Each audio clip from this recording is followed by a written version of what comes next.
Tonight, from ancient times to the present, people claiming special powers have predicted similar events. Will their most frightful predictions of all soon come to pass? David McCallum is your guide to Ancient Prophecies 2. Countdown to Doomsday. Next.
The signs may surround us even now. Doomsday, Armageddon, visions of the end of time. Signs that prophesize the final chapter of future history. Those deciphering the secrets of the future, men like Malachi, Nostradamus, Casey, and before them the Greeks, the Hopi, the prophets of the Bible, the keepers of the Kabbalah, they all speak of a time that may soon come to pass. The end of history, the final judgment. From the beginning, mankind has feared that the future spared no mercy for those who enter blindly. That's why the ancient Greeks, seeking protection from an unknown future, relied on a specialized class of seers called oracles, who were routinely sought for advice on love, politics, even the outcome of wars. One of these oracles was unique, because visions of the future came not from the living, but rather from the dead. Absolutely the most amazing and interesting oracle was the Oracle of the Dead at Ephora. Student of Greek oracles, Dr. Raymond Moody. This was an enormous underground institution that was in the far northwest corner of Greece. To the Greeks, the after-death realm was located underneath the earth. Not as we imagine today like our hell. It was just that that's where you went when you were dead. Most people would go into an underworld environment. And that was why the early oracles of the dead were constructed as subterranean facilities. Those who sought to contact the dead descended from the world of light and life into a dark and foreboding cavern. Each downward step took the seeker closer toward a reunion with their past and a glimpse of their future. They were led through a vast and convoluted maze of hallways, twisting one way and winding another, ever deeper into the world of the dead. They would lead you down a corridor and put you in a room, a dormitory in effect, where you would wait until it came your time to consult the oracle. The wait was long and hard. It could last a month or more, and included sensory deprivation to prepare the seekers for a vision. Fed little, denied sound and sunlight, they found their minds wandering. Then, without notice, the summons would come. When that time came, you were led out of your dormitory room into a 50-foot long subterranean hallway. Stretching into the distance was the culmination of a long journey, a flickering path into the unknown. At the end were steps leading to a vast chamber, where the searcher finally met the oracles, high priests of the afterlife, all gathered around a giant bronze cauldron, the gateway to the other side. They would highly polish this cauldron, which was made out of metal, fill it up with water, and that would make an optical clear depth. Indirect lighting from the flames of lamps would create really quite a spectacular appearance, and it was in that optical depth that people would actually seem to see their departed relatives and friends right in front of them, full color, 3 dimensions, moving, full size, and even talking. The dead relatives answered questions, great and small, allowing their descendants to know their destinies. The Greeks were a lot more focused than we are today on divining the future. And that's one of the reasons why the oracles were so important. When they went to the Oracle of the Dead, by and large, they were going to learn from the spirits of the dead some sort of information.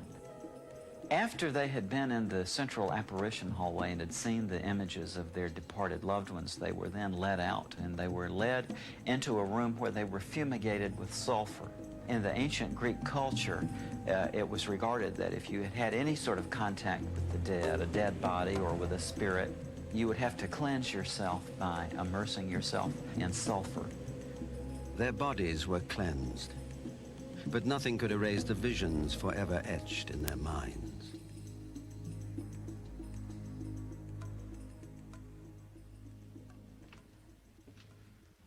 From dust to dust. Not much survives of the splendor that was ancient Greece. A few decaying ruins. But the secret of the oracle, the secrets seemingly revealed in glistening reflections, have endured throughout time. These reflections of the dead and the living never die. Ancient prophets sought protection from life's turbulent changes by invoking the supernatural in hopes of seeing and preparing for the future. Some accomplished this by gazing deeply into certain reflections, much as crystal ball gazers do today.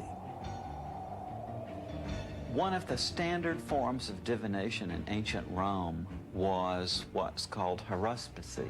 By gazing at the liver, they felt they could predict what was going to happen in the future. This probably originated with mirror gazing in the sense that when you expose a dead organism and bring it out of the body, it has a certain sheen on it. These ancient diviners would achieve their visions by gazing into the surface of the liver as though it were a mirror.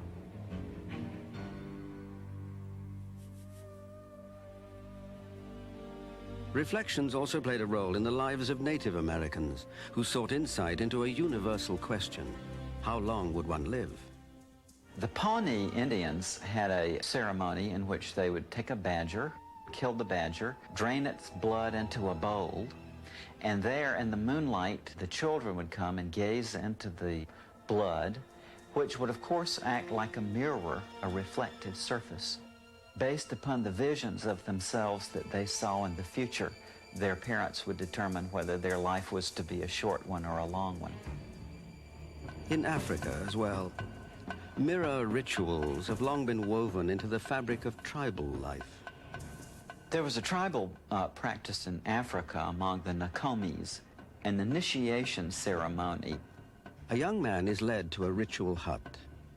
Inside is a mirror positioned above a pile of human bones. The initiate gazes deeply into the reflection until an image appears in the mirror, the image of a dead tribe member. Afterwards, he must describe who he saw to the elders. If his vision was true, the man whose image appeared in the reflection was the very same ancestor whose bones lay beneath the mirror. Then the young man would be accepted into full rights and responsibilities of manhood. In Central Africa, among the Bassa tribe, reflections of the future may similarly be divined by a tribal shaman. Author Nouk Bassom has experienced this firsthand. You see a movie unfolding. You see things that were, you see things as they are, and you see things as they would be. You come to the old man asking questions and seeking answers. I have an uncle who was a sorcerer. He always keeps a big basin of water under his bed. Maybe the young man have woman trouble. Could be, huh? So when you come, you say, okay, what do you want? He say, listen, my mother is sick, or my son is sick. What can I do to help him? He pull it out. He will put something in it immediately. You will see your own life, or the life of the person you are inquiring about, unfolding. Look there, young man. In there, where the dead live and the future hides.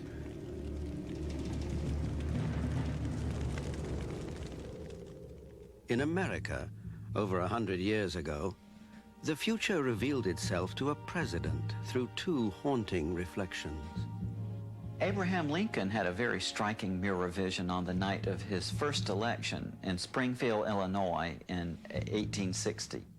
He was exhausted from the campaign and he collapsed onto a sofa. He looked up into a mirror that was mounted on the wall and he saw not one but two images of himself, one vibrantly alive, the other pale as a ghost.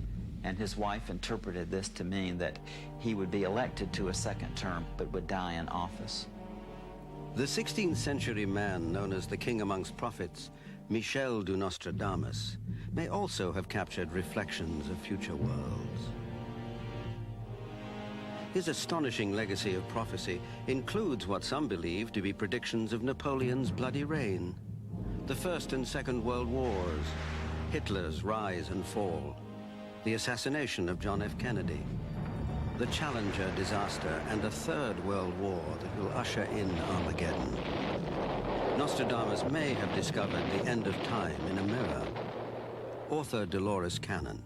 Nostradamus had a very special room in his house that he used exclusively for his prophecies. No one else was allowed into that room. It was cold and damp, dark, made entirely of stone. And there, on a large wooden table, he used various looking-in devices. He had the best results with a quite remarkable special black mirror. He called this his doorway to the future. And as he stared into this mirror, he would watch the scenes of the future played out in all their horror before his eyes. And he would go out of his body and travel into this mirror, just like Alice in Wonderland, going through the looking glass. If Aboriginal or ancient peoples were able to use reflections to visit the future, might that technique still work today? Could raising the dead through glimmering apparitions bring aid and comfort to those living now? One man found the answer in a mirror. Dr. Raymond Moody has studied the connection between human perception and prophetic vision. He knows that crystal balls are not a magician's prop, but rather the vehicle for exploring a hidden world. A high percentage of the normal population will, in fact, see visions of a certain kind when they gaze into an optical clear depth. It can be a crystal ball, can be a mirror, it can even simply be a lake or a pond or a body of clear water. Dr. Moody, assisted by his wife Cheryl, has devised a way to scientifically monitor these visions. Following the model of the Greek oracles, he created a special chamber that promotes psychic imaging, a psychomantium. I have a psychomantium that consists of a wall mirror mounted in a little room. The walls of the room are entirely covered with dark fabric to exclude light and reflections. The person sits in a comfortable chair just below the mirror so that looking up into the mirror, they do not see their own reflection. There's a light behind them which casts a diffuse illumination into this room. And when they look into the mirror, it seems that they are peering into an infinite depth. People have really extraordinary experiences. I think if I hadn't been here to see them myself, I would have a hard time believing some of them. A doctor of medicine at Harvard had so many faces and images coming at her from the mirror. She said it was like folks lining up at a phone booth to talk. She got frustrated by it and actually stood up and said, enough. One gentleman that was here, who was at the time a sports producer for TBS, saw his dog. Now, people laugh at this, but you cannot imagine how many people have asked us, do our pets survive the afterlife? Could I see my pet? In looking through the clear depth, he saw his dog, and I think it was one of the most moving experiences he had ever had. One incident showed the psychomantium to have unexpected powers. When I looked up, here was this spirit, looked like an angel to me with this baby. And she was so emphatic. She kept saying, the baby's okay, the baby's okay. When I went downstairs after leaving the booth, I discovered that the woman before me had gone into the booth. She had had a reunion with her baby who had died. And the spirit was telling this woman, your baby's okay, your son is fine. I continued her vision. By resurrecting the secrets of the ancient Greek oracles, a powerful new tool was added to the treatment of grief and mourning. But when others began experimenting with mirror gazing, the results proved ominous. Instead of viewing departed loved ones, the mirror gazers reported seeing an apocalyptic future world. When I first went into the psychomantium, I picked up a lot of emotional hurt and pain and sadness and what felt like to me a lot of people's stuff that had been left behind. I could see a scene coming up, and it looked like a portal looking down into planet Earth. However, there was no trees, there was no houses, there was no buildings, there was no nothing. What I continued to see was atomic explosion after atomic explosion after atomic explosion. As I kept watching that, I saw on the right at the top, 2000. First, I wasn't sure what that was. I finally decided it had to be the year 2000. It stayed, and it stayed, and it stayed, and I saw many, many, many explosions. Darlene's horrifying vision of global nuclear war had one ray of hope. A space station with cocoon-like pods sheltering and protecting the survivors. I knew there were people inside, however, I couldn't see it. I could tell that the cocoons were breathing, that there was somebody alive in there, and I felt like they were all suspended in this inanimate state during the process of staying safe and protected and away from the planet when we needed to be away.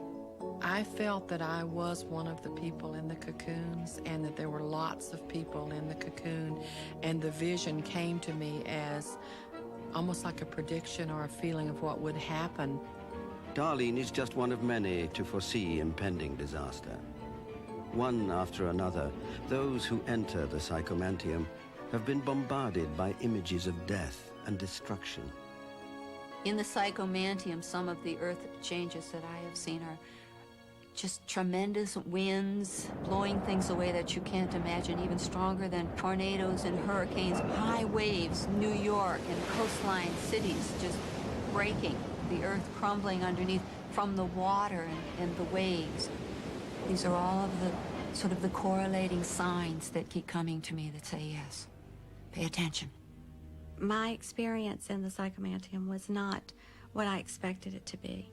I wanted to go to have an apparitional experience to help me move through the grief of someone that I lost. That is not what happened. I had an out-of-body experience. I went through the mirror rather than sitting and gazing into the mirror. And I found myself on the other side, and I saw the planet. I saw the Earth. Looking down from outer space, Jo Ellen London saw details of mass suffering. In one vivid scene, the victims were children. It was a hospital-like setting. There were people there who were set up to work with whoever they brought in on the plane. It felt nuclear. That's what it looked like. There were masses of people everywhere. The children definitely were very much alone. Maybe they had just been separated from their parents. Maybe their parents sent them to get help so they could get what they needed, but they were alone. I saw one distinct spot in Florida, and It had a name. It's NAPA or NAPE, and I just saw it explode off the map. Soon after visiting the Psychomantium, Jo Ellen received chilling news from an old friend that supported her visions. She said that she felt like she needed to talk to me and she didn't know why. So I asked her how she was, where she was living, and she said, I live near Naples. Her husband had gotten a job at a nuclear plant. I was sick. Inside, I was just sick. When Joy Thomas entered the Psychomantium, she encountered images of a bizarre domed city. I think perhaps the only reason that I saw this dome city was to indicate that there was an energy source coming from underneath. Perhaps the earth changes, the violent earthquakes and the uprising of the land uncovered this source of energy. Joy also saw a space laboratory, manned by scientists rushing to create desperately needed food. There were people in the laboratory wearing lab coats, and they had test tubes full of a clear liquid with plants starting to germinate inside. I asked for a year for that particular vision that I saw, and the year 2021 came to mind. Some apocalyptic visions are even closer at hand. Lydia Bow sees an Earth of dark and deserted cities. I asked what had happened that caused this, and it was an asteroid. I could see it hit the Earth and cause a lot of destruction on the Earth. There was a lot of grayness, just gray and dark. I asked also for some places where it would be safe for people to live at that time, around 2011, and I got that it would be in Western Canada, Northern Colorado, Chile, and part of Egypt.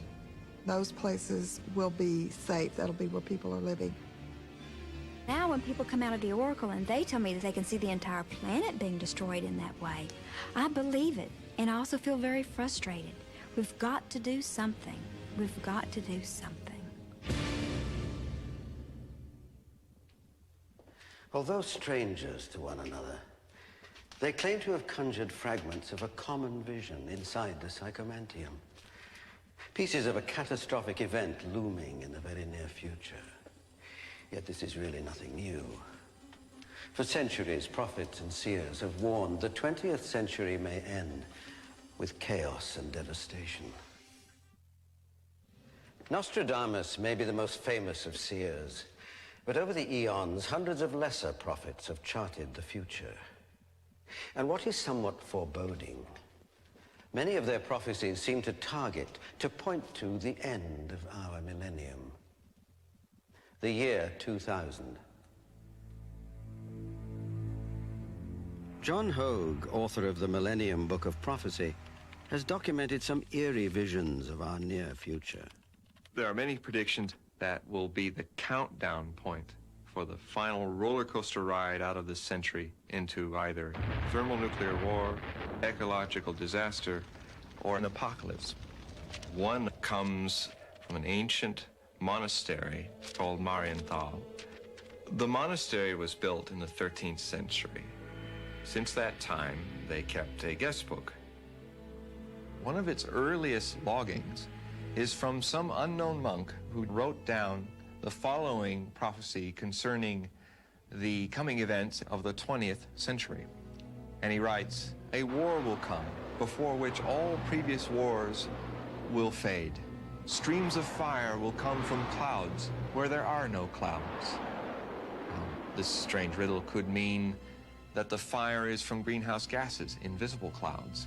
Then he goes on to say, in the middle of a great body of water, which could either be the Atlantic, but it could also be the Pacific, all capital cities on both sides of the water will be burned and buried under rubble and ashes. In this war, he describes these future Armageddon warriors as people who live like moles that are underneath the ground 300 feet. We know that our missile guidance systems are actually set 300 feet under the earth, He predicted this centuries before it happened. Many prophets seem to foretell the end of time with appallingly similar predictions. One warning of a looming apocalypse may herald from 17th century Scotland and the visions of a simple farm laborer. There are many ways that people can see in the future. The Brahman seer used a small piece of polished meteor, and he used to look into it and see images of his clients and foretell their future. He foresaw the coming of trains and piped water and gas, and also the loosening of morals in the 20th century. He is noted for one prediction, which is either about a nuclear war or an ecological disaster. And in it, he says that deer and other wild animals shall be exterminated by a horrid black rain. We know that water mixed with nuclear fallout creates black rain, but water mixed with ash from volcanoes also creates black rain. So this could be a prophecy either of a nuclear war with nuclear winter following, or it is another of the many prophecies about a natural disaster befalling Northern Europe. He was noted for being a very blunt prophet, and it got him in trouble with the Countess of Seaforth, who had him tried as a warlock. As the crowd gathered around, she had him thrust into a burning barrel of tar laced with spikes. Bran Seer is not alone in the suffering he endured because of his prophetic gift. Many times it seems that the visions of future worlds are paid for with blood. In the 1930s, two peasant women named Maria and Elsa from northern Italy had a vision of the coming of a global Holocaust. They said it came from Christ, and when the vision came to them, they both suffered stigmata wounds on their palms and their feet, bleeding wounds like Christ on the cross. And they saw cities devastated by the rising of the Earth's oceans. Red rains, which could be radioactive rains, and also a reddened sky, which might even be a description of the pollution in many of our cities' skies. Unlike these simple peasant women, whose prophecies came unannounced, some people received these warnings of annihilation after much seeking. Pastor Bartholomeus Holzhauser was a 17th century preacher who was noted for his prophetic insights. He often prayed in seclusion, and his prophecies would come out of these experiences. He foresaw the coming of the French Revolution, which he said would take place around 1800 AD. He foresaw Hitler, called him a fierce ruler who would create great discord that would come from chaos, and from chaos he would return, devastate neighboring countries and conquer them. We know that Hitler came from the chaos of post-World War I Germany, and he certainly left the world in chaos when he died. He predicted the Cold War, as well as the coming of a Third World War or an ecological disaster. One of the aspects of that disaster is something he calls swords, fashioned of a different kind, that cut up the sky. To a man who lived when candles lit the night, doctors bled the sick, and horses powered industry, what specter of a technological future world could a 17th century pastor have possibly been shown?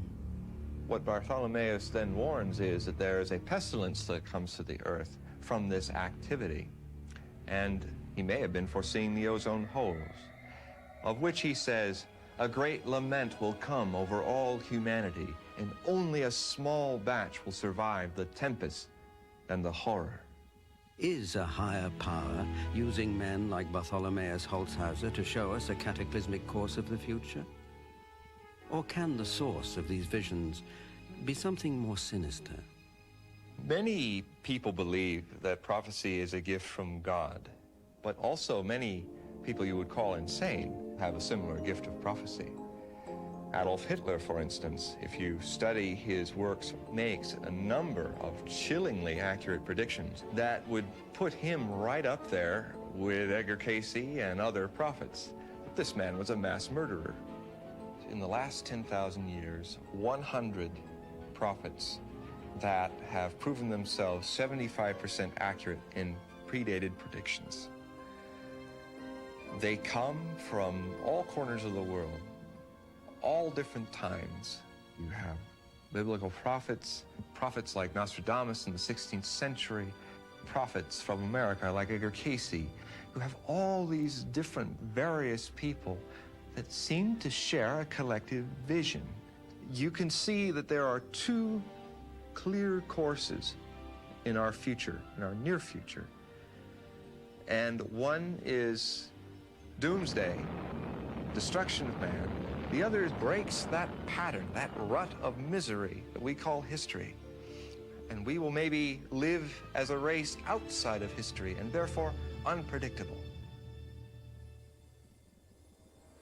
Prophets and soothsayers claim to divine the future by seeing into it. Their prophecies or warnings may arrive through dreams, visions, spirits, or even by the grace of a most beautiful young woman. Prophets are not the only ones entrusted with prophecy. Sometimes it's given to the less gifted, the man in the street. It may come to him as a sign, an apparition, or just a voice with wings. And often, it bears a warning. As we approach the end of the 20th century, there's been a staggering increase in the number of sightings of the Blessed Virgin Mary. Japan, Yugoslavia, the Soviet Union, Garabandal, Spain, and Fatima, Portugal, where several small children claim to have seen an apparition who left them a terrifying prophecy. Why has this apparition appeared so often? And is her message that the end is near? Journalist Michael Brown, author of The Final Hour, has carefully chronicled the Visions of Mary phenomenon. The Blessed Virgin Mary has been appearing or manifesting since the 1st century AD. And there have been times when we see peaks in her appearances. Right now, we're going through the greatest peak that I'm aware of. Where she has appeared, dramatic events seem to occur afterwards. One of the most amazing events in recent history occurred in Zaytun, Egypt, where the Blessed Virgin Mary appeared to more than 500,000 people from 1968 to 1970 atop St. Mary's Coptic Orthodox Church. It began one night when a witness to the vision pointed at what he believed was a young woman about to commit suicide. Archdeacon Yusuf Kamel. He looked at the church. First he saw a ball of light. That light developed to be a young lady on top of the dome in the middle of the church. After a while, all passing by stopped to see the girl that's going to commit suicide from on top of the church. Suddenly, the Christian people cried, "That is not a girl. That is the Virgin Mary." The girl on top of the church turned and faced them, and then floating over the middle dome, she came near the end, the front end of the church, and blessed them all. You had a tremendous circumstance because not just 1 or 2 or 6 or 7 people were seeing the Virgin Mary, but hundreds of thousands, including former President Abdul Nasser, government officials, officials of the church, the Orthodox Church, as well as Catholics, Protestants, Pentecostalists. You had them gathering every night for several years. For the first time in human history, thousands of believers and non-believers all experienced the same inexplicable phenomenon. Dr. Carey Malik was just one of the many witnesses. She stood there for a while, and then she began to walk on the roof till she reached the cross, and she knelt in front of the cross. She looked towards the area where I was, and she smiled. That view was the most majestic and beautiful and heavenly view I have ever laid my eyes on.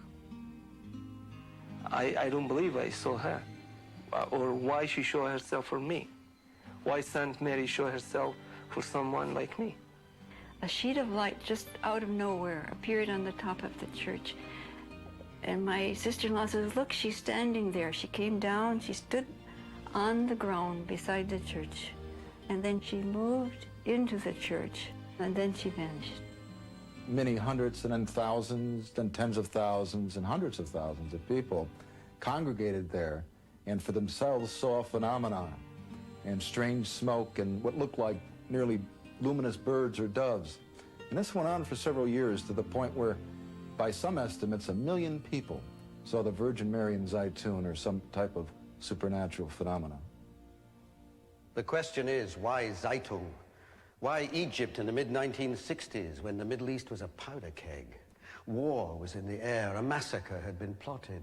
The homes of Christians were marked for blood. Peace, it seems, would take a miracle. They marked every house of the Christians with a red cross, and then appeared the Virgin Mary. And instead of taking revenge of them, she cured them, healed them, gave them sight. The paralyzed began to walk. I heard a man shouting, I see, I see. I was told the man was a blind Muslim and the Holy Mother gave him back his eyesight. I can see. His eyes were opened and saw the figure of the Virgin in front of him on top of the church. The man was hysterical. He cried out. The miracle happened. The miracle happened. The miracle happened. I can see. And began stretching his hands, touching everyone around him. One girl named Teresa Galila had polio when she was about 6 months old. She could drag her legs with crutches, and she was healed at Zaytun. And I had seen her walking. One of the most amazing miracles of healing occurred to a woman with breast cancer who came to Zaytun in search of a cure. One night, as she lay sleeping in a room near the Church of St. Mary's, she had a vision of the Blessed Virgin Mary. Father, I see the Virgin. She's standing by my bed. Now she's by the window. And now she's gone. Before she go to sleep, deep sleep, she felt the Virgin coming in with a small boy. The young boy gave her a small knife or something like that. And the Virgin told her, I am going to remove the cancer from your breast. Oh, it's painful. I can feel it. The next morning, the priest found a bowl of tissue next to her bed, and she was covered by a cloth with the sign of the cross written in blood. The amazing thing is, there is no sign of any wound or any opening or anything. X-rays, analysis proved that is free from cancer completely. The unexplainable, miraculous events of Zaytun, Egypt, are best understood by analyzing the testimony of the living witnesses. A study conducted by physicist Dr. John Jackson. All the witnesses to the Zaytun event virtually agreed amongst themselves as to what they saw. And so I think it's possible to construct what I would call a standard apparition of what had occurred. The apparition was self-luminous. Most of the people would say they could see some features. Virtually everybody said the apparition would move in a natural manner and it looked very realistic. Some people would say the apparition was bigger than life in terms of its size. What's interesting about it is that you had so many people who come from so many different parts of the world, really, coming together to agree that this is what generally people saw. And more compelling evidence was found through analysis of the photos, which Dr. Jackson verified as authentic. The question is, are those real photographs? What you look for in a scientific evaluation of these photographs are internal consistencies or inconsistencies. I spent a fair amount of time studying those photographs, and I can't see any inconsistencies. So if that's true, then that would argue that the apparition was able to generate physical light that was able to go to a camera, go through the optics, record itself on the photographic emulsion of the film as a photochemical reaction, and hence you have something physical associated with the apparitions. On the anniversary of the apparition at Zaitun, Pope Kyrillos VI declared that this was indeed an authentic appearance of the Blessed Virgin Mary, whose silent message of love and hope had miraculously brought peace to the religious conflict within Egypt. Something very strange has happened here, perhaps something profound. You might be dealing with a phenomenon that lies out of heretofore classical science, and we have to be prepared for that. As the end of the millennium approaches, apparitions of the Virgin Mary have proliferated in the United States. Along with her blessings come urgent warnings. In Phoenix, Arizona, a school administrator, a non-believer named Estela Ruiz, claims her life completely changed after Mary came to her in a dream. The first time that she appeared that I really saw her awake was on December the 3rd of 1988.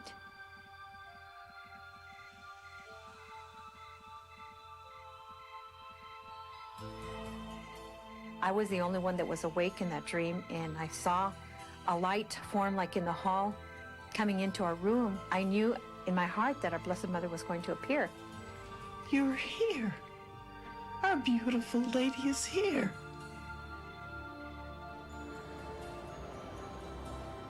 Estela told no one about her dream. But oddly enough, about a week later, Estela's husband, Reyes, began to paint a likeness that had been known only to her. The painting, after he finished it, was the exact woman that I had seen in my dream. Exactly.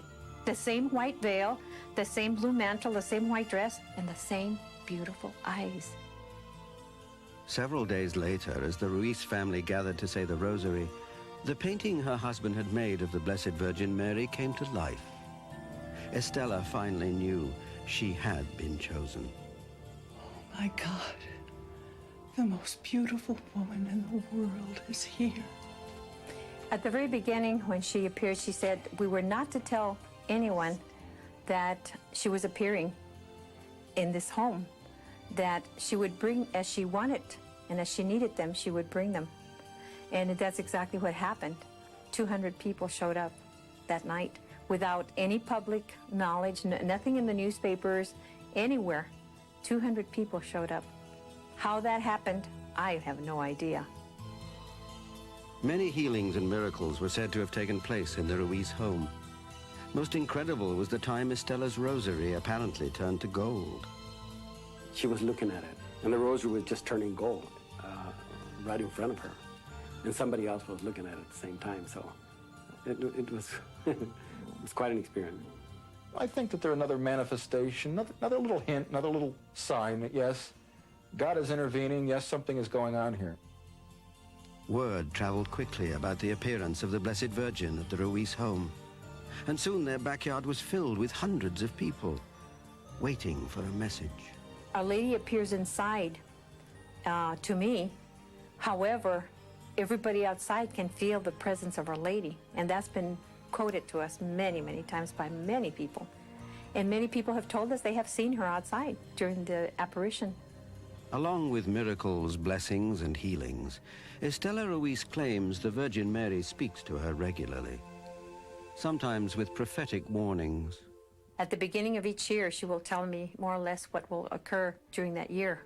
She told me that something severe was about to happen that would affect the United States. She had told us about catastrophes about to start. And it was that year that we had very severe weather. We began to feel the earthquakes in California. And then the beginning of this year, she said that these catastrophes would accelerate. Your country is headed for destruction. This world is headed for destruction. The earth itself is telling us that there have to be changes in us. This is going on right now. We can't hide from it anymore. We can't say, well, maybe, because God is really letting us know, hey, I'm calling you. Are you going to listen or what? 7 school children in rural Africa were listening when they say visions of Mary appeared to them, throwing them all into profound states of ecstasy, from which each would return with what they believed were terrifying messages. In the rural village of Kibeo, Africa, 7 children from a Roman Catholic school would fall into a trance of ecstasy while speaking to the Virgin Mary. Their concentration was so intense that medical teams and psychiatrists performed tests to determine the authenticity of their rapture.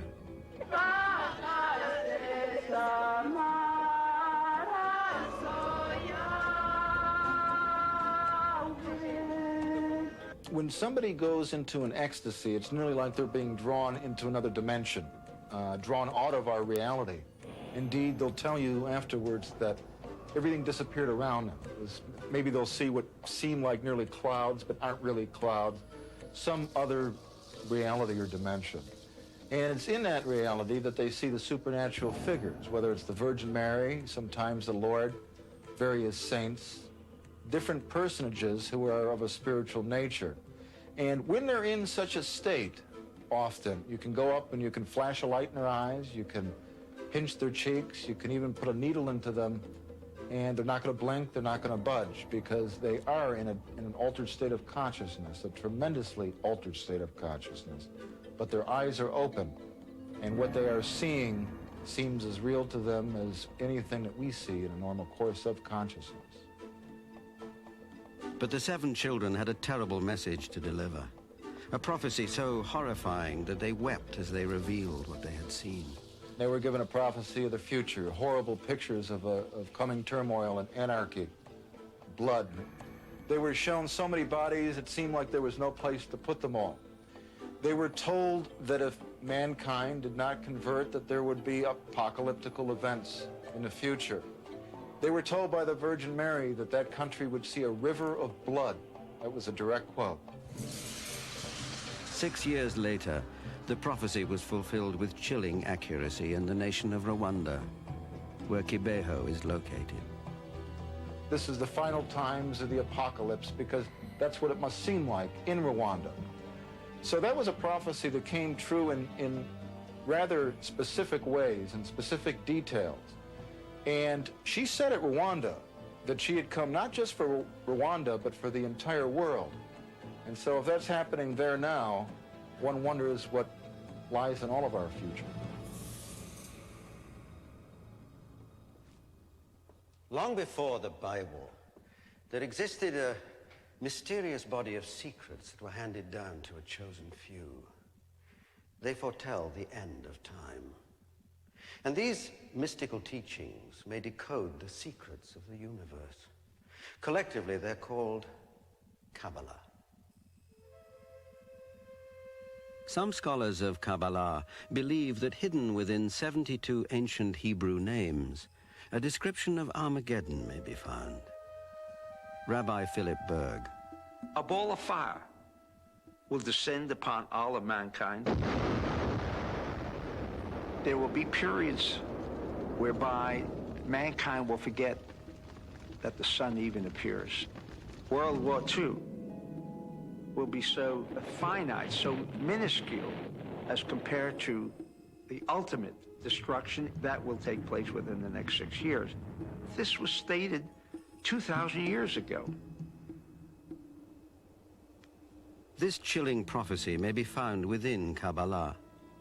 Originally revealed to Abraham, the first of the Jews, Kabbalah is an ancient belief. So mysterious, so complex, it was long thought that people who delved into its inner secrets risked madness. Rabbi Ariel Bar Tzadok. These teachings then had to be very strictly safeguarded in very small, closed, secret societies until such a time when they could be revealed again. Not so much to defend and to protect the teachings, as much as to defend and to protect the people who would not be able to properly use them. These teachings armed Kabbalists with a forbidden knowledge so powerful that only a few could be trusted with its secrets, which included opening a window to the future. Throughout the ages, a number of prophecies trace back to Kabbalah. That which is referred to in the Christian tradition as the rapture does have its source in Judaism. It is said that in the end times there will be 7,000 righteous found in the land of Israel. These 7,000, it is said, will rise up into the air in transformed bodies of light, like the body of Elijah. The renowned prophet Nostradamus studied with Kabbalists in Italy, and it's believed some of his predictions may have originated in the most important Kabbalistic text, the Zohar. The Zohar is a written record of an oral system that explained everything there was to know concerning the universe. And the Zohar provides all of the information, that which is present, that which is unseen, which is a vital factor in determining prophecy. The Zohar is a body of revelations which may unlock the encoded secrets of the Old Testament, otherwise known as the Torah. Included in these are prophecies of Armageddon, the war to end all wars. The end times are now. We're living in them. The enemies of Israel will attack Israel during the night with a major chemical and biological attack, and the numbers of casualties will be tremendous. And it is said that Israel will respond strategically with nuclear weapons, beginning of World War III. During the wars that are to come, multiple millions are to die.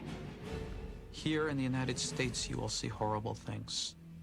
Our prophecies do teach us that there will be a nuclear strike against an American city.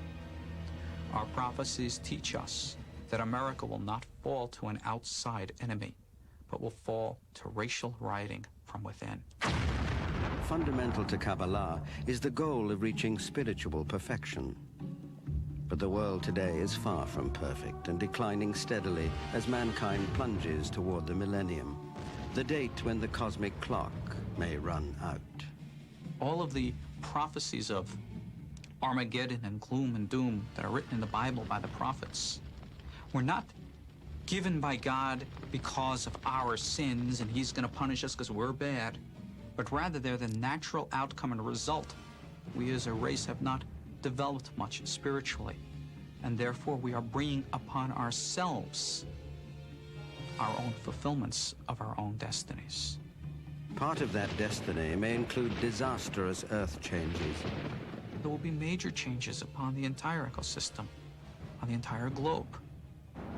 Certain types of earth changes, hurricanes, volcanoes, and earthquakes, can be caused by the unleashing of certain yet unknown technologies.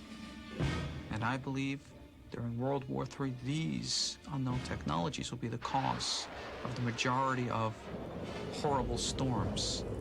It is written in the Holy Zohar that there will be a time of darkness upon the earth for 15 days. How these 15 days of darkness and cold are to occur, will it be something from outer space? Will it be something from an unknown technology? Who knows? These are warnings the Kabbalists take seriously, based on earlier prophecies of destruction, prophecies which may have come true. Rabbi Ashlag, the founder of the Kabbalah Learning Center in 1935, said that there is a black cloud that was spreading over Europe, predicted destruction that mankind had never experienced, all of mankind, not only the Jewish people, mind you. And obviously he was referring to World War II. There are more precise and specific prophecies. Adolf Hitler's name was found to be spelled out clearly in the Torah, next to what would spell the Hebrew number for 6 million, next to what would spell the Hebrew word for Germany. If predictions of death and devastation are to be found in the Zohar, can this knowledge be helpful? That man has control over his destiny is central to Kabbalah. In fact, some believe the Zohar predicts parallel futures of heaven and hell. The choice to be determined by man, and man alone. Can, in fact, the doom and gloom that will take place in the year 2000, can that be prevented? Kabbalah says absolutely and unequivocally, yes.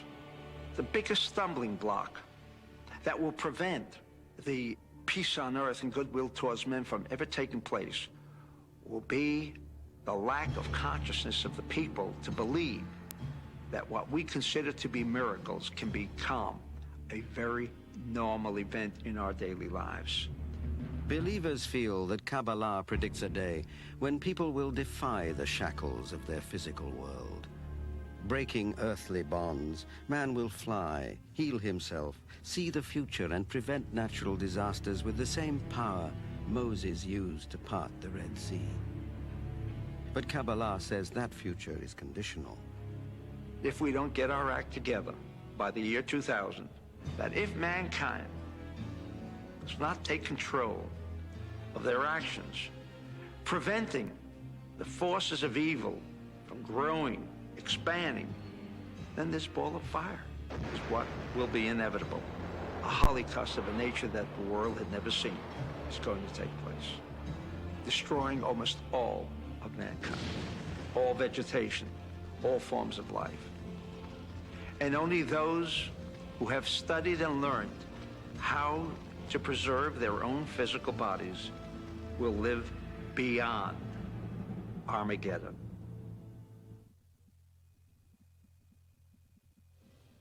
Besides being able to foresee the future, the truly great prophets may often display psychic and healing abilities.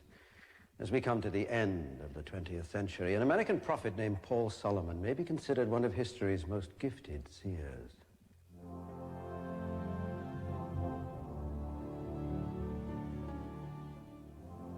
Edgar Cayce, one of America's most gifted prophets, passed away in 1946.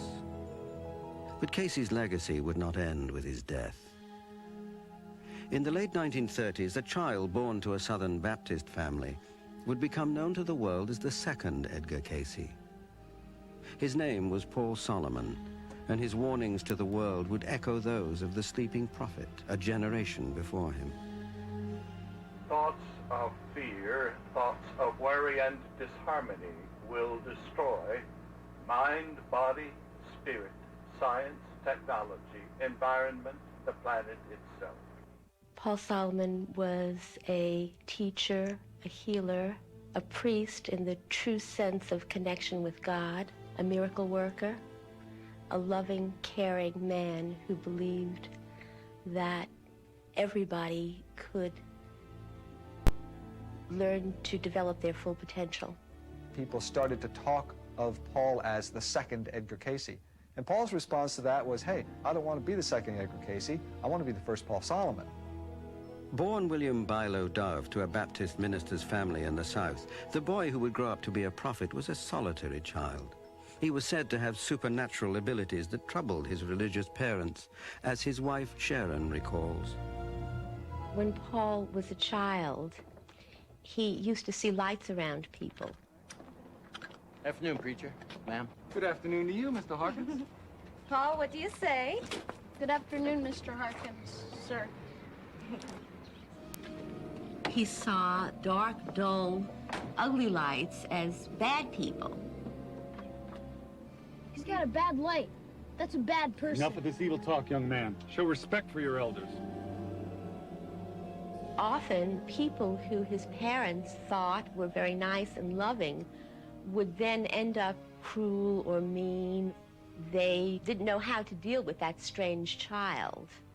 He learned very early not to say those kinds of things because it had such a reaction. It was very difficult for Paul as a child seeing and feeling these things. When young Paul saw beautiful white lights around people, he knew them to be genuinely good. One such person was his best childhood friend, Jada. Jada was a little black boy. And in the South in the early 1940s, white children didn't play with black children. Paul distinguished between the beautiful lights and the ugly lights, but he had no conscious recognition that there was a difference between black children and white children. A black child to him with beautiful lights was a beautiful child. And he made friends with this little boy, and the people in the town sort of frowned on their being together. But one day, after a short illness, Jada suddenly died. Now alone, Paul left the funeral to mourn his best friend. Jada, you're back! They said you died. Yeah, I changed bodies. Come on, let's go play. And they played with each other. And the way Paul describes this, they played with each other as if he was a physical being. Over the next 7 years, the spirit child Jada taught Paul many things, including an amazing psychic ability that would help him with his schoolwork. Paul was not very fond of studying, and he was discussing this with his friend Jada one day. Jada told him that if he placed books on his stomach, he would be able to absorb the material. So Paul went through school learning by placing the books on his solar plexus, whereas all the other children had to study. One day when he was showing off, he read a note that one of his kids had written to another kid. Hold on, you think Steve is cute? Hey, Betsy wrote a note. She's goo-goo eyes over Steve. Give me that. Paul must have X-ray eyes. Listen to this. Steve is the cutest boy in the whole wide world. The little girl who had written the note became very upset and went and told the principal that Paul had somehow taken the note and communicated it. Hello? Yes, Principal Morn. He what? When the school principal phoned Paul's parents about the incident, they too became upset. Principal says you're scaring the other kids with your nonsense and... We don't understand what you're doing, but if it is not of God, then it's of the devil. And this scared Paul terribly, and he started shutting off his psychic gift. Convinced by his parents that his powers were of the devil, Paul reasoned that Jada too must be something evil. Stay out of my life. I don't want you to come back anymore.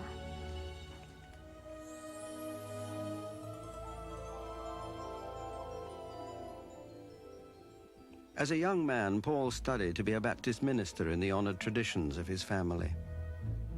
He had gotten his first church and planned to spend his life preaching in the Baptist faith. But his wife one day announced that she was leaving him, and there's no such thing as a divorced Baptist minister. So in an instant, his marriage and his life work ended. He rebelled, and he did everything that he could think of, from drinking to smoking to drugs to sex. That was what he thought God didn't want him to do. After 5 years, he realized that he was going nowhere. His life was going nowhere. He thought about going to a psychiatrist, and finally he went to a hypnosis clinic, but it was too expensive, and he became very, very depressed about it. So he went to his favorite little bar and sat down next to his friend Harry, and he was telling him his sad story. Can't afford a therapist, I can't afford a hypnotist. Happy days, gentlemen. I can buy my buddy a drink. Let me try. I hypnotized somebody before. Yeah. That's good enough for me. Let's do it. Paul's adopted son David describes the results of Harry and Paul's experiment. As Paul recalls it, Harry did this boring hypnosis routine. And Paul lay there thinking, you know, this has got to be the world's worst hypnotist. You're getting sleepy. Very sleepy. Keep your eye on the watch. You're getting sleepy. Very sleepy. You're going under my spell. You're getting very sleepy. Your eyes are sleepy. The next thing he remembered, he woke up, clutching his solar plexus in pain. Why am I on the floor? Did you kick me in the stomach or something? No, I put you under and you flopped down on the floor. some spirit started to talk, speaking right through you like you were possessed or something. It was great. No. And he was angry and threw Harry out of the house because all he was feeling was pain. Harry came back the next day and said, Paul, I know that wasn't you because you're not that smart. What was being said there was much more intelligent than I know you are. And that intrigued Paul, so they tried it again. You're getting sleepy, very sleepy.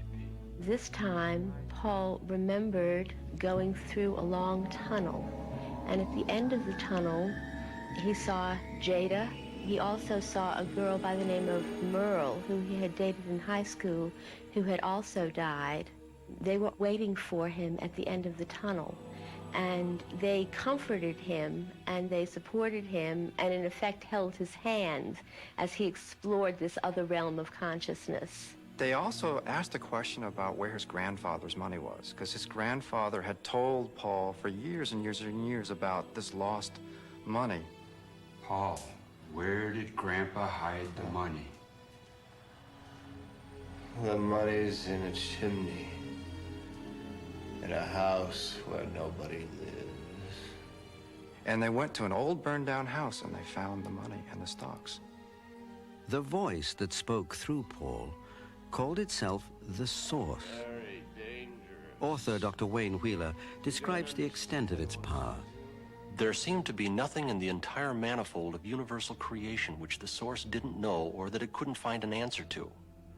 Able to penetrate deeply into the total intelligence of the universe, it seemed to be a door opening onto infinity. I remember hearing a story that happened when Paul was first beginning to do readings, when he was in Atlanta, Georgia. Harry had told a policeman about what Paul did. A little girl had been lost for a few days, and the policeman came to Paul's house and asked if Paul could do a reading to help locate her. Now focus on our little girl.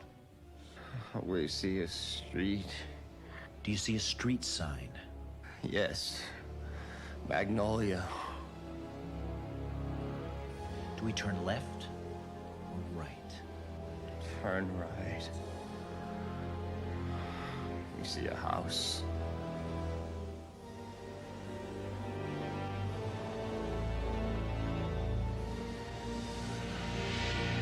We're inside the house now. Listening.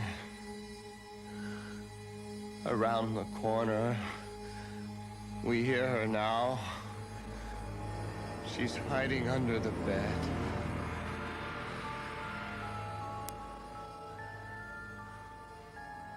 Paul still doesn't understand how it worked. He just knew that he was able to see these things somehow because there was a need there. As word spread of Paul's miraculous powers, his reputation as a healer began to grow. He got so many requests for people doing readings, usually from people who were very desperate, who were in need of physical help. They had health ailments that the doctors had not been able to heal, or that they were emotionally distraught, people who were really at the end of their rope and needed support. In 1976, Paul did a reading for a man who had a son who, about a year old, was not able to keep down any food at all and was very emaciated, had to be on intravenous feeding just in order to survive. Doctors had no idea what they could do to help this child absorb nutrition. The reading said that he had an allergy to cow's milk, and that if they simply switched to goat's milk, he would be able to keep the milk down and start to absorb nutrition. They did it, and he's a healthy teenager today. There's a woman who had very severe scoliosis. Paul did a reading for her, and the reading suggested that she place a fresh ocean fish on her back and tape it to the back. Keep it there overnight, and to sleep that way for a number of nights in a row. As the fish decayed, the enzymes would be absorbed into her bones, and her bones would become more supple. Not a very comfortable thing to do, and certainly not a traditional healing technique, but it worked.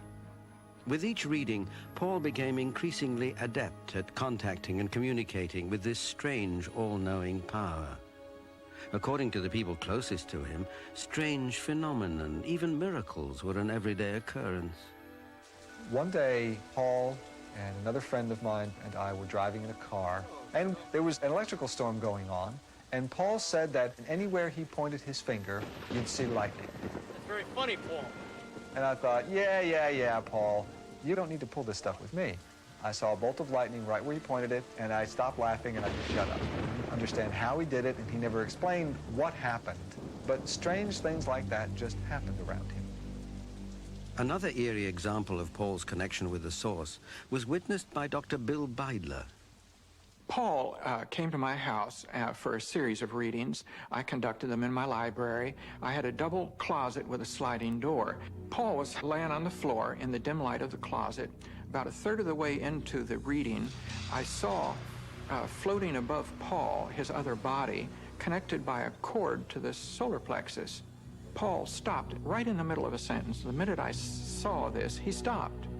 And it took me a few moments to realize that I had interfered with the reading. So I, at that point, withdrew, and he took up right where he had left off without even a break. If, like Edgar Casey before him, Paul Solomon could see auras, heal from afar, and be associated with strange and miraculous events, would he, also like Casey, be able to describe events from the future?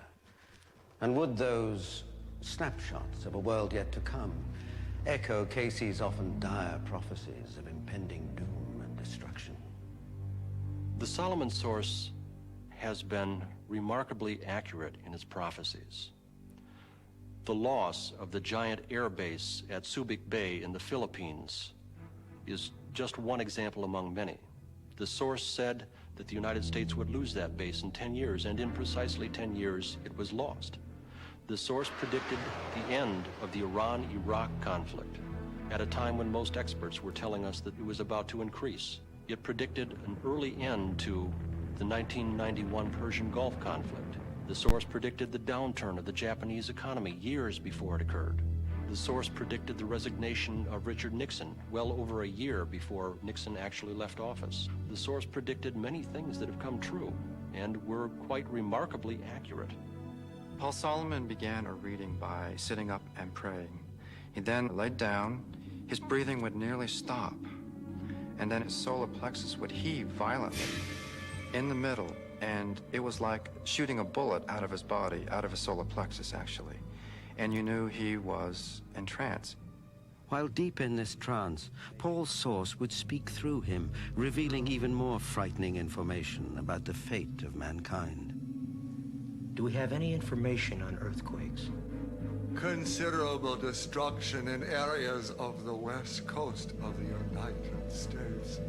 A quake measuring 8.9 or higher in California is building and is close. And the beginning of the mass exodus from that greatest city there. Can you tell us about coming changes of the earth?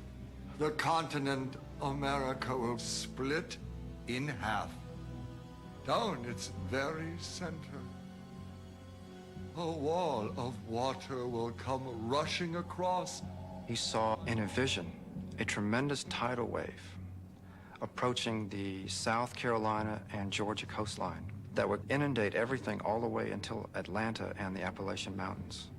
And that this would occur during the time of the pole shift, around the year 2000. Changes in temperature make it nearly impossible for the survival of living species or plants. Not much be left recognizable on this ball of earth. In the words of the source, this earth is about to undergo a complete destruction. A relapse of cosmos into an amorphous state of chaos before this impending birth of a new earth, a new world takes place. And specifically, the source mentions that it's these last 5 years, they're of critical importance.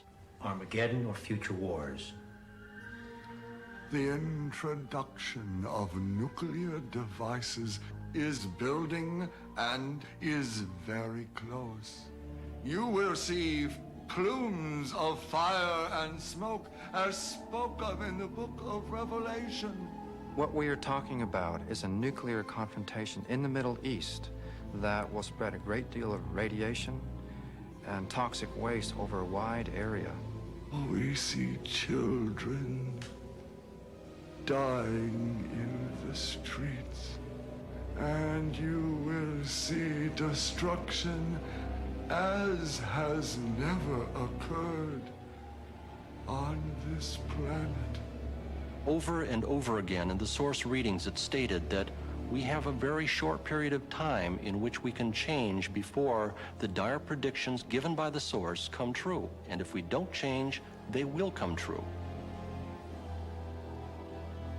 On the morning of March 6th, 1994, Paul passed away in his sleep, very peacefully.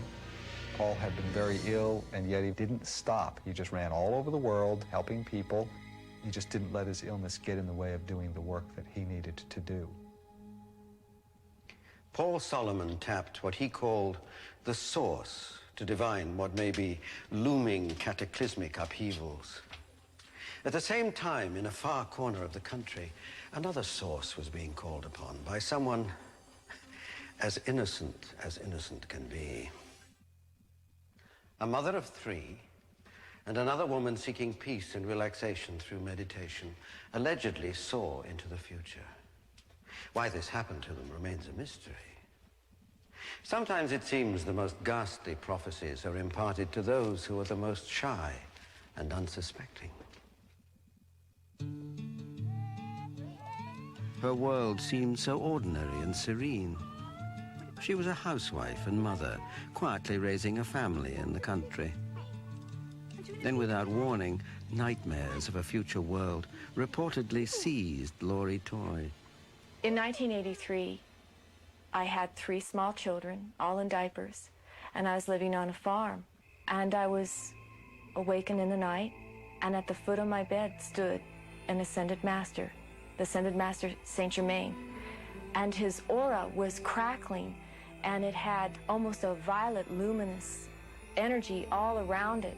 I had no idea what that meant, but then later on is when the dream started, a reoccurring dream, which contained in it a very profound vision of prophecies of devastation. In the dream, 4 beings in white robes came and unrolled a map in front of me. There was a huge table where this map laid, and they always unrolled it almost as if it was this sacred object. And this map showed a United States that was drastically changed. I thought at the time, what a funny dream to have. I must be folding too many diapers or doing too much laundry. And I called a friend and said, I've had this very unusual dream. But that's just it. It didn't feel like a dream. I was there and saw the map. Years passed. The children grew, but Laurie's dream never faded away. I didn't do anything for 5 years. Raised my kids, stayed on the farm. Then in 1988, I was encouraged by a friend who I told about this dream of the map to recall the details of the map. He had felt that perhaps there was information there that would be valuable to people. So we agreed to meet in the early morning hours. Using a meditative process, I could hear these beings in the 4 white robes speaking to me and telling me the details of this map, tremendous details of cataclysmic, destructive prophecies.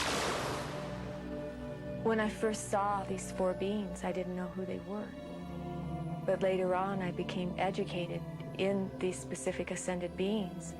They would unroll a map, and there was always a master teacher who would come forward, and he always held a candle to light up an area, to almost show that I was to see something specific, to draw my attention to it. Intrigued by this information, Laurie Toy and her friend felt compelled to delve deeper. Coastline extending from West Houston north past Dallas. Let me see what you have. We've got water extending from the Gulf up, I'm guessing 50 to 100 miles, up past Houston here, north to Dallas. On their map, they had an indentation right about here, like an inlet of some kind. Do you want to go back and see if they have more? Sure.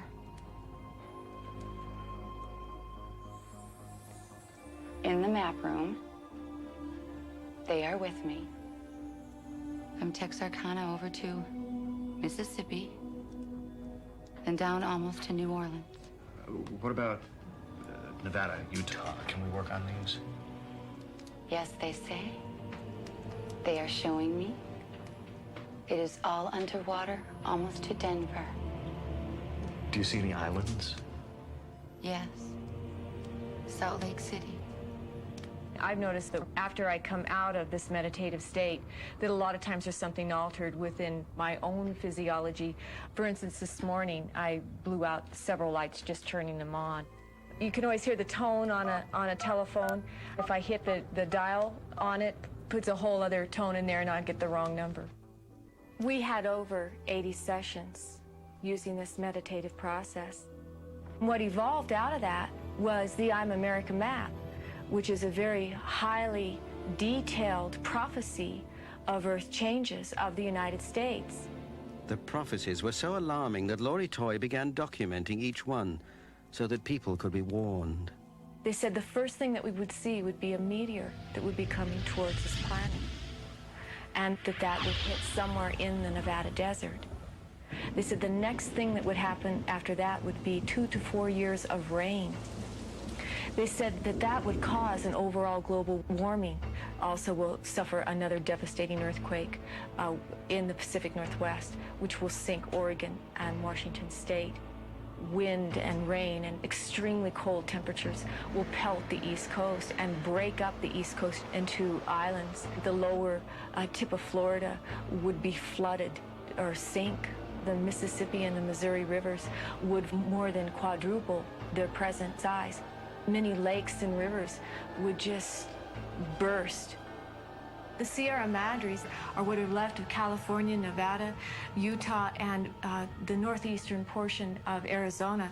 Also, New York City, covered by water. Even Philadelphia is shown to be underwater. It was a very extreme prophecy, very extreme prophecy. When we completed all of the map, the master teacher, known as Saint Germain, ran his finger along the coastline of the map, and he'd say 5 centimeters here, 10 centimeters here, to correct any place where maybe we had penned it in wrong.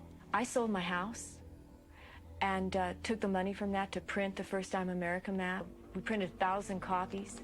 I, of course, got my children to come in there and help Mom roll maps. It was always our after-school project, because we had a lot of people that we had to warn.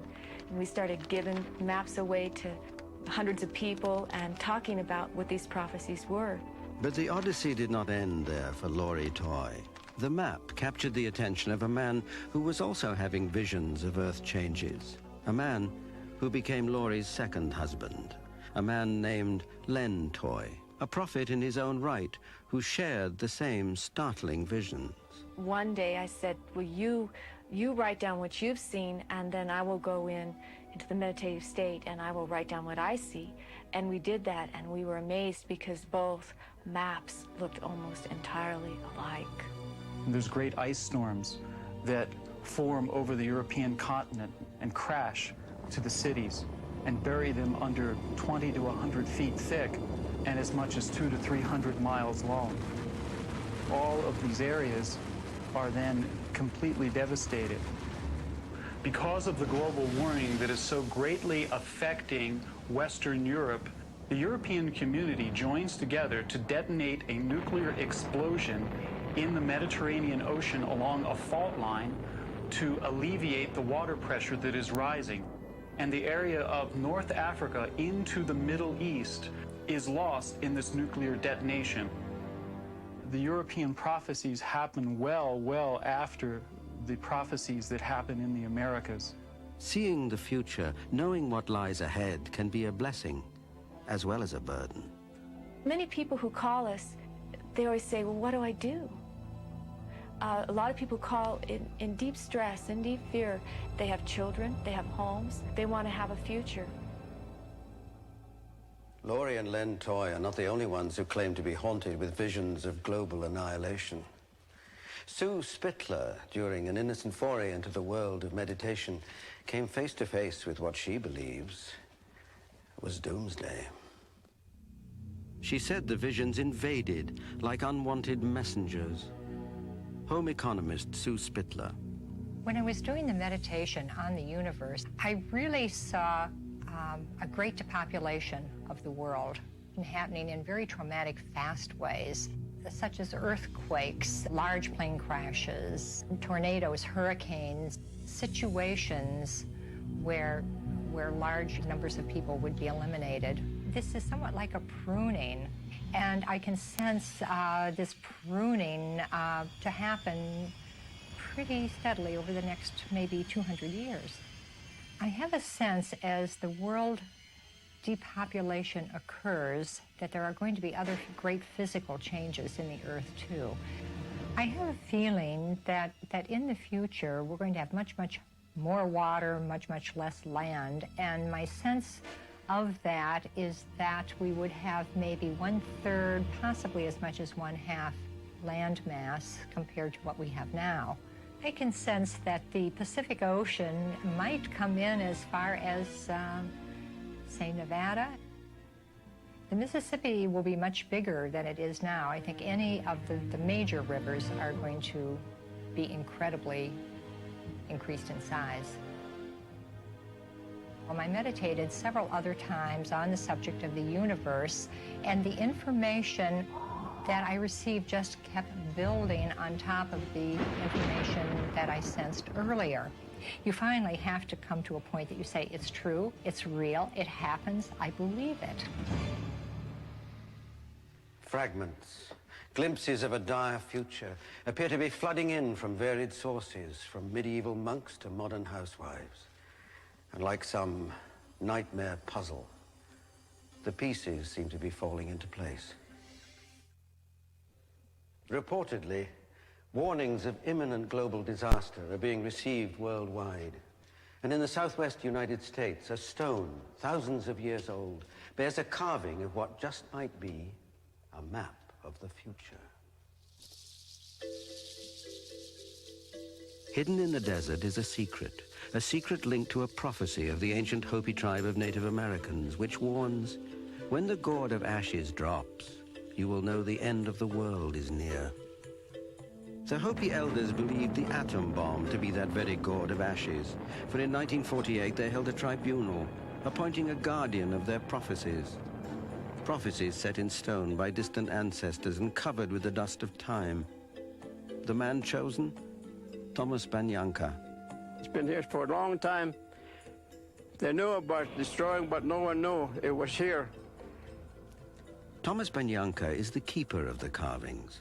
It was he who uncovered the prophecies etched in stone after they lay hidden for many years. So I wrapped this. So I was the one that cleaned this mess up and saw the drawing, and I was so surprised. Thomas Banyanka is one of several Hopi elders who is entrusted with the pre-Columbian prophecy that has a series of final warnings to be told to the world before what is called the Great Purification by Fire. Either it can be a fire of nuclear war and greenhouse global warming, or it can be a fire of inner consciousness. In the Four Corners region of Arizona, the ancient Hopi prophecy rock looms, chronicling the destiny of mankind in Hopi hieroglyphics, leading towards what some fear is inevitable extinction.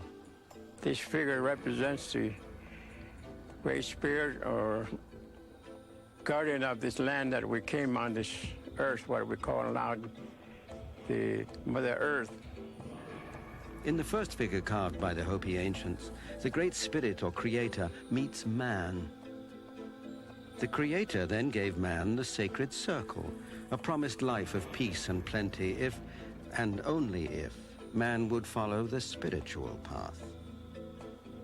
While the brown man waited, the white man traveled the earth on a mission to spread the spiritual circle and return with knowledge.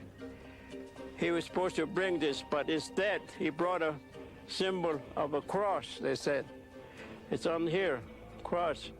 Breaking away from the Native American people, the white man now traveled the path of materialism and invention, as shown by these three figures on the Rock of Prophecy. I always say that first figure represents first invention, like wagon, pulled by animals. And later, the second one representing advancements in inventions. He brought automobiles that run by itself.